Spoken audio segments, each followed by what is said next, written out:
Dito kami sa exit 14. Ngayon ay pupunta muna ako ng top up uli. At mamimili muna ako doon ng mga gamit-gamit. Hindi, iniwan ko yung sasakyan doon.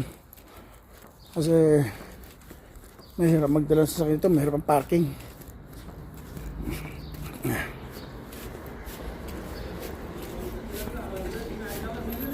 No!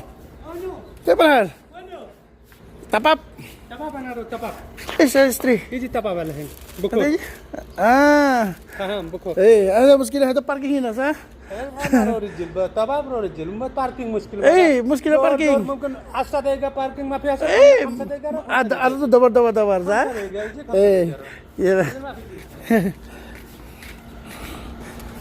galing din pala siya na tapap yung driver ng matanda. Naglakad din, hirap siya ng parking dun. Ito, lakad-lakad lang. Pag ito na, dire-diretso na lang. Ang pusa. Ting-ming.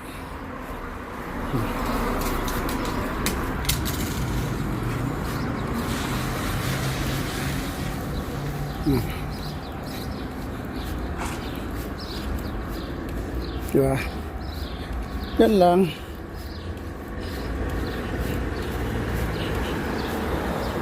Ayan, yung kulay brown na yun, top up na yan eh.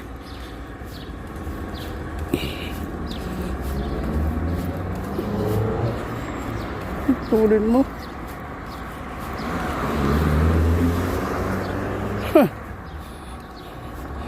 Diyan ako sa shortcut sa baba na yan. Diba?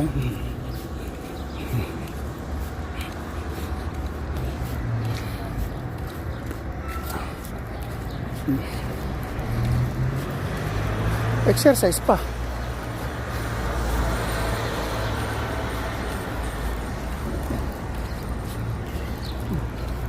Ito ako niliko. So shortcut ako din eh. May skinita rito eh.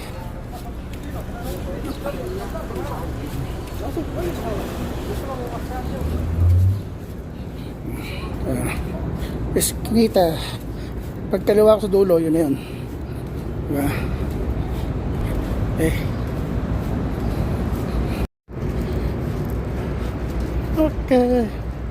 Sabi na ako.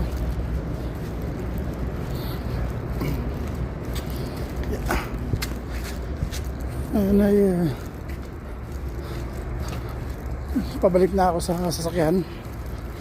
Ginabi na.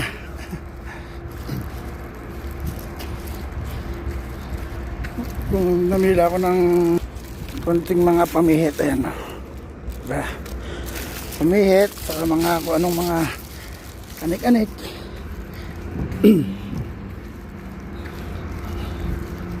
Mga panggamit-gamit.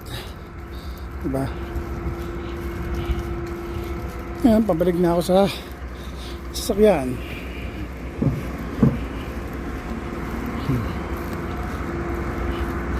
Diretso, diretso.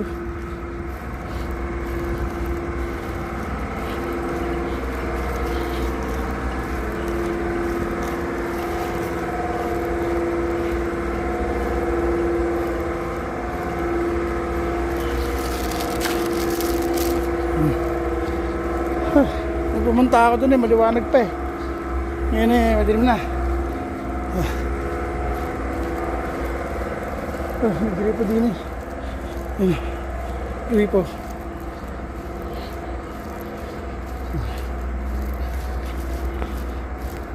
Lema, maihi ako.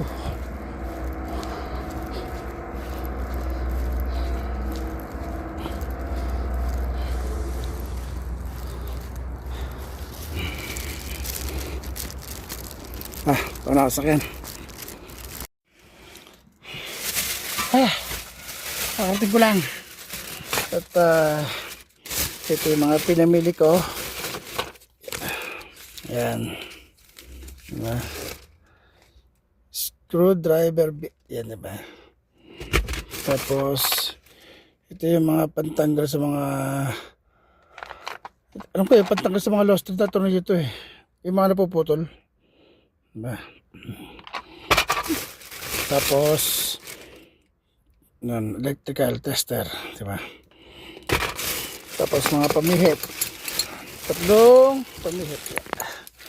Yan. 17. Isa. 11. Yan. Saka 9 ba to o 6? 6 mm. Di ba? Yan lang. Yan lang ang aking pinamili doon. Diba? At dagdag na naman sa aking abubot. Okay.